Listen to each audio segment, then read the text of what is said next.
something dark that had soaked deep into the fibers and would never come clean. Bennett's hands shook as he lifted the mat section from the chest.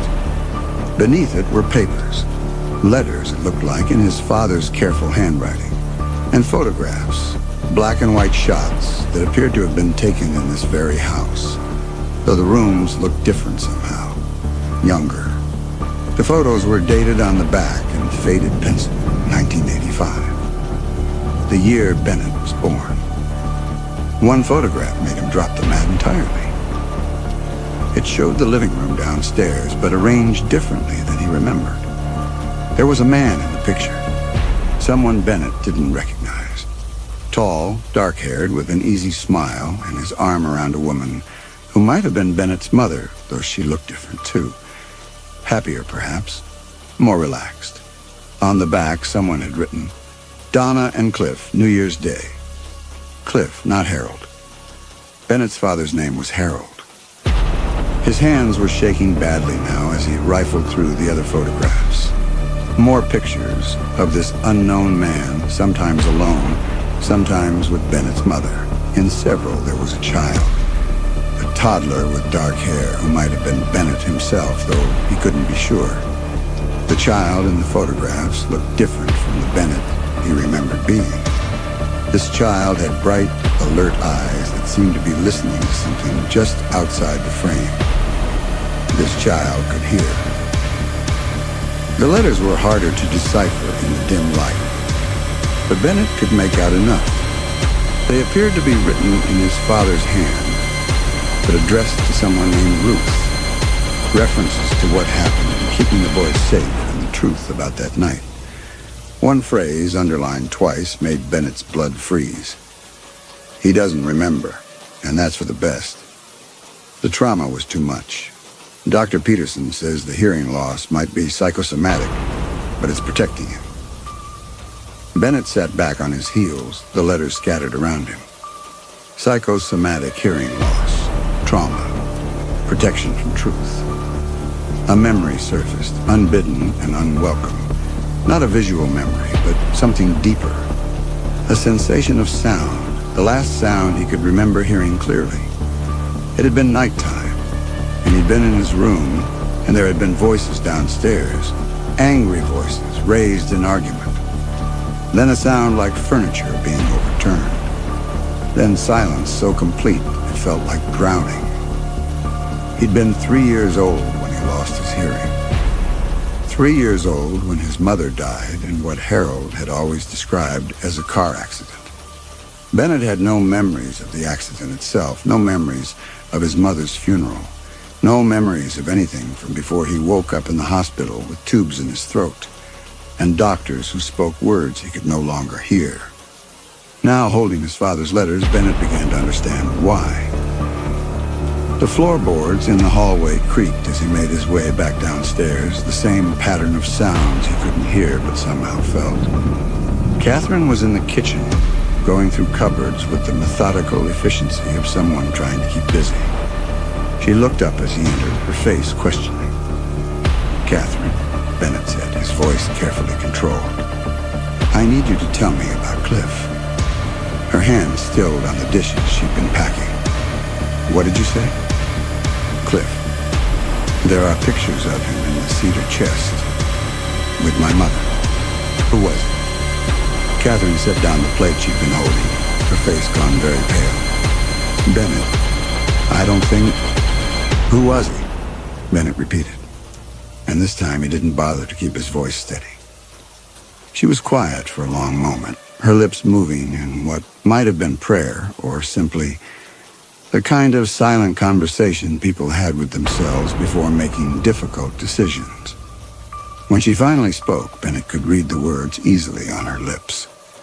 "Cliff was your father, your biological father." The kitchen seemed to tilt sideways. Bennett gripped the edge of the counter, his knuckles white. "It's impossible. Harold is my father." "Harold was your uncle, Cliff's brother. He married your mother after..." Catherine stopped, shook her head. "This isn't my story to tell. Harold should have told you himself." "Harold's dead," Bennett said flatly. So you're going to tell me, right now. Catherine sank into one of the kitchen chairs, suddenly looking every one of her 78 years. Your mother was married to Cliff first. They had you, and they were happy for a while. But Cliff had problems. Drinking, gambling, other women. Your mother tried to make it work. But by the time you were 3, she'd had enough.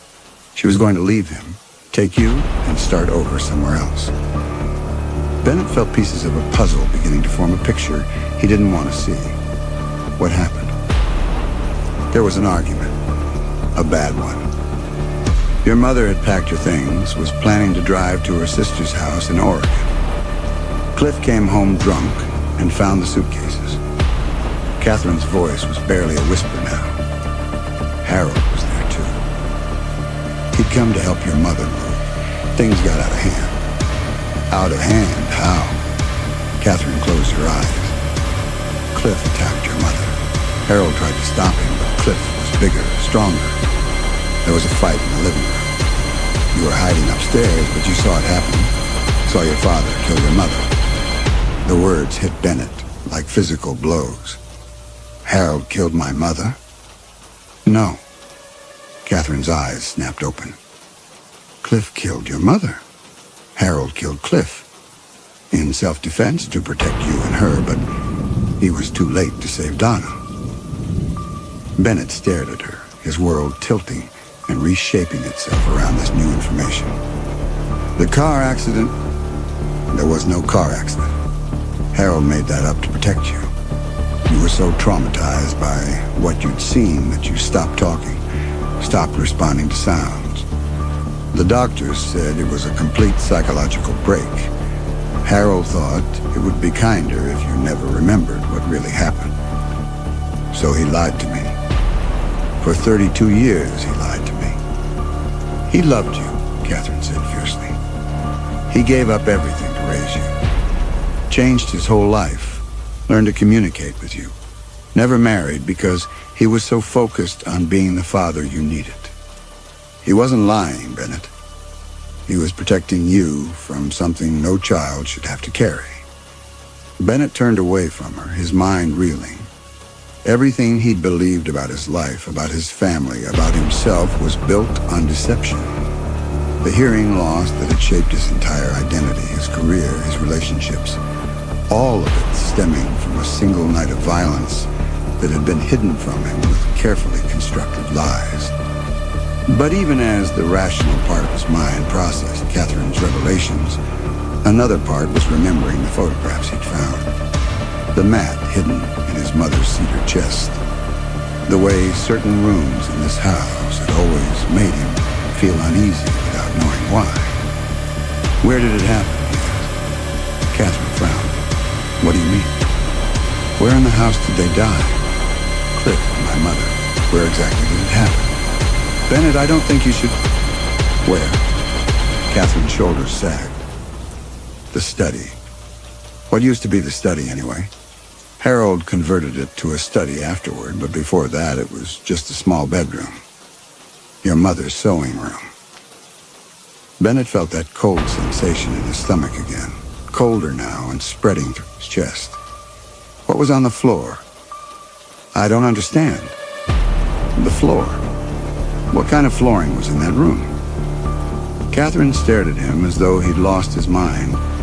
I don't remember exactly.